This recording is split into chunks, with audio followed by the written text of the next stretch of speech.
il n'y a pas de mystère dans la construction d'une cathédrale. Bon, certes, nous sommes ébahis, émerveillés par les proportions, par la hauteur des voûtes, par la grande ouverture des fenêtres, des roses, mais tout ça est le fruit d'une technique maîtrisée.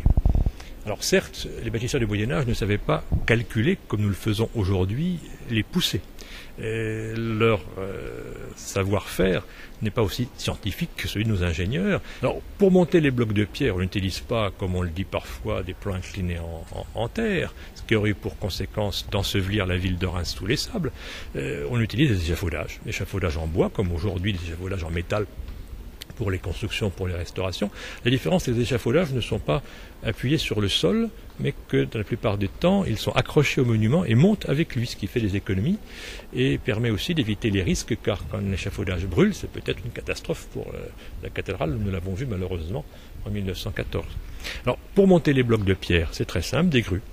Des grues dont on voit des reconstitutions ici sur le parvis, attraction humaine, des grandes roues, dans lesquelles un homme, musclé de préférence, tourne et entraîne une corde qui s'enroule non pas autour de la roue elle-même, mais autour de son axe. Rapport de 1 à 10 environ, donc démultiplication du poids du bonhomme.